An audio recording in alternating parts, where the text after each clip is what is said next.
going to be here, but the Brokey is going to be the addition. Well, I mean, this is probably the some of the new things that you would see here in this current series. Yeah. Well, definitely something new for both sides, but I want to focus on Guam a bit here. You have the Sicilian, the Rafaela. This is a clear message to Indonesia right now. They're not going to play towards their pace. They're going to try to extend the game. They're going to try to rotate as fast as they can and maybe clear some waves and potentially bring this to late game.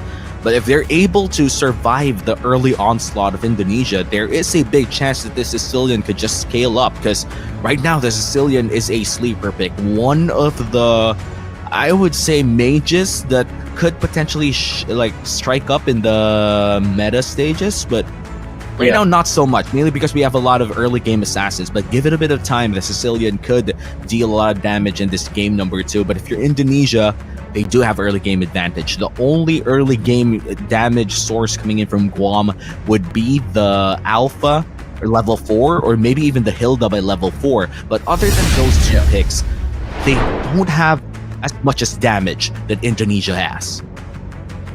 Yeah, at this point, if you are Guam, you're going to have to find a way to at least cater to the absolute aggression that Indonesia has been showing ever since the first game.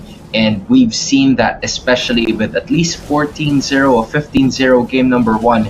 So hopefully if you are Guam, you've found at least a way to get a couple of kills before it even starts. And if you don't get kills, you cannot get killed in this very first 5 minutes of the game if you want this to go to the later portions, just like their composition in the very first one. Yeah, and in terms of early game damage, you could already see it in Indonesia. You have the Brody, you have the Suyu, and you even have the Lu Yi, is known to just pick up the pace the moment the diversion is there. But look at this potential combo coming in from Sans, but doesn't really pull the trigger. And now you can see Albert just going inside the jungle of Guam, and this is where it starts. This is where the early game pressure starts for Indonesia. Just look at how comfortable Indonesia is. They don't give a care in the world on whether or not they're seen by the rest of the members of Guam. They just want to go ahead, unleash hell towards them, and here it goes again. Another camp stolen from Guam and Indonesia. They're pushing their advantage inside the jungle of Guam, and this is not good if you're Slopsy. You want to be able to at least be between levels 1 or 2 against Albert here, because the moment you give the Suyu a 2-level advantage or a 3-level advantage, that's where you surrender these turtles, these lords quite fast, because the retribution damage coming in from the Suyu is just definitely insane. And right now we could see that they're going in for the trade inside the jungle of Indonesia, as the turtle is freely given away to Indonesia. Yeah, at this point in time, they're really gonna have to find a way, because again, these are some certain objectives that aren't really going to the side of Guam as of the moment. Indonesia freely getting those objectives as much and whenever they want to. So this is starting to be a problem, similar to game number 1, where Indonesia is getting free reign, and not only that, even Albert is getting a lot of those as well, getting those objectives simply while not even getting anything in return. And look at this, Sans and Luke just going at it. Zukata Zen pops the Revitalize, tries to survive for a bit more, and Luke might just bite more than he could chew. That's going to be a 1-for-1 trade, but looks like the Alpha will be able to take 1 kill. Slopsy goes down as well, and JBS, they got to escape. The heals are there, but it's a 2-for-1 exchange in favor of Indonesia. You know what, Womi?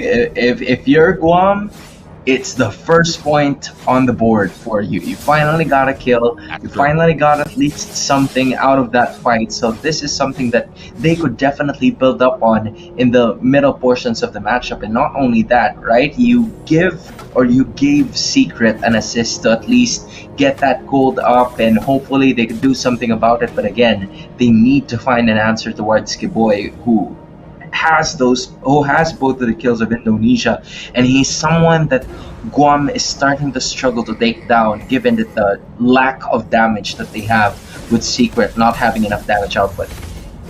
Look at this, Slopsy taken down to half HP. Kiboy has to dash out, and this is what Guam is doing right now. They're trying to protect the jungle, but looks like in the bottom lane, a 2v1 setup.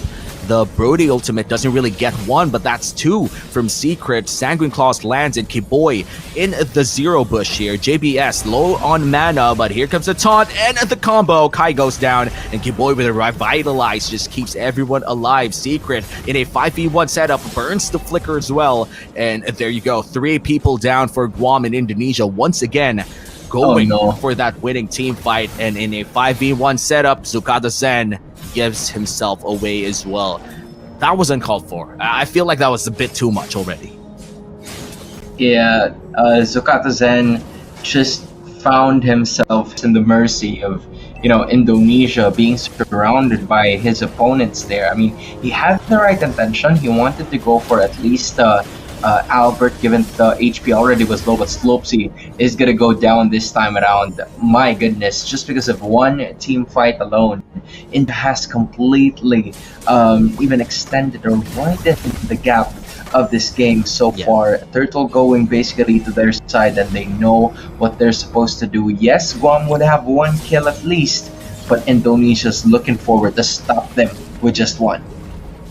Yeah, the flicker burnt as well for Luke. They were really wanting that kill against Slopsy. They want to keep the pace, they want to continue the aggression, and they don't mind burning a couple of flickers if that means that they could make this diversion play inside of the blue buff bush, or the purple buff rather. Slopsy, here comes another round, a 2-man stun, and looks like Kai will be still surviving with the dashes, and the dive might just go bad here for Indonesia. Luke goes down, and Secret is able to stay alive. A 2-for-1 exchange once again in Indonesia.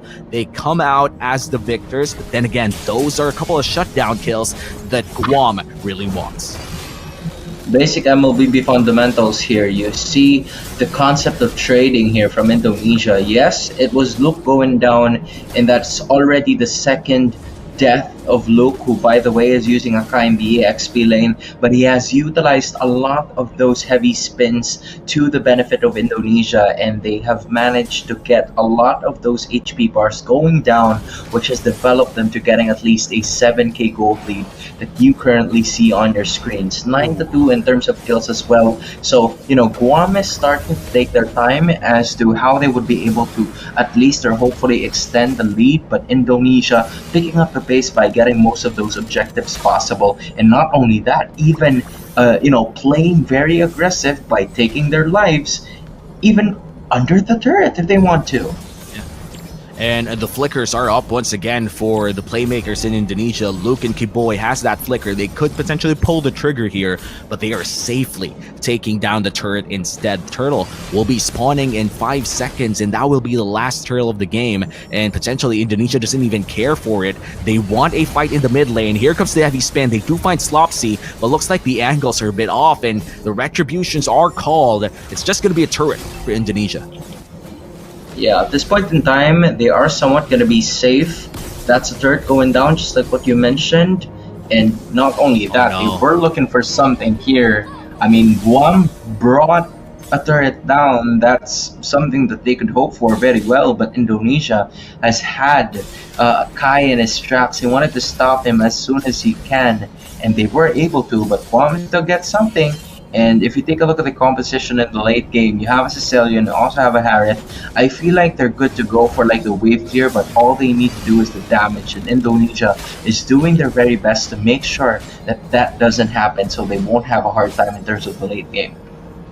Yeah, and wave clear is the game here for Guam.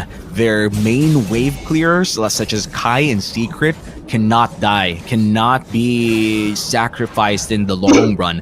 You need to farm these waves because they cannot go outside of their pace right now. The Lord is already up.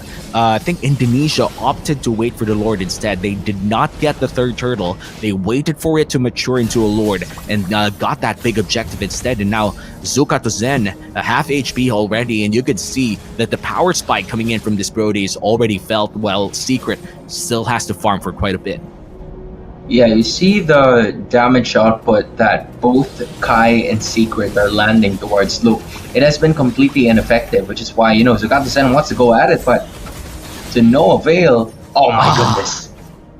There you go. The torn apart memory cannot dodge that at all. And another kill goes to the hands of Indonesia. Slopsy goes down. Now it's a 3v5 scenario with the Lord marching down in the mid lane. This might just be Indonesia's GG push 9 minutes in. 10 seconds for Zucata Zen. Slopsy 10 seconds as well. And they're already pushing without the minions even crashing in. Here comes Albert. JBS goes down. Heavy spin. A secret able to flicker out and goes in with the Bat's impact as well. Kai burning the Zaman force. And here comes the Lord. Avatar of the Guardian lands on one, and Slopsy able to survive immediately. Luke goes down, and Zucata Zen as well. The Lord able to shred down a bit of the base, but looks like Guam is defending for quite a bit. Yeah, they're trying to find a way to still keep this in play. Minion waves both at the middle, top, and bottom. But that might be taken care of by the side of Guam. They will be able to survive unless they do something a little risky here. So Indonesia not going to pull their strings together on offense, and Guam is going to be able to keep it together. And this is the scenario that we've seen from a while ago, where they've lasted for at least 10 minutes. They're looking forward to extend it to even more of that. But Albert and Indonesia already with yet again another 14,000 gold lead, less than or a bit more than a minute to go for that Lord to spawn, and they're gonna have to find a way to again. Look at this.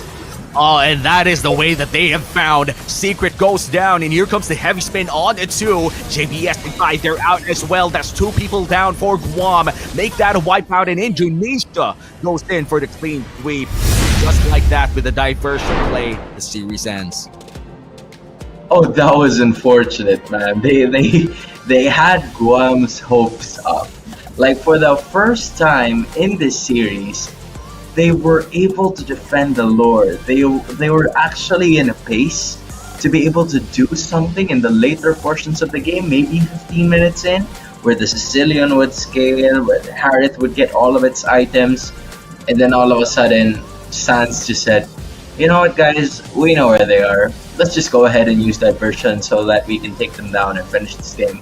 I mean, just like what Romy has mentioned, it's going to be a long day, so let's make this one quick, right? And that is it. And, it's a sweep for Indonesia. And I think the worst part for Guam here is that Sans might have pulled. And again, we haven't seen the diversion. We just saw it from the minimap. This might be that one angle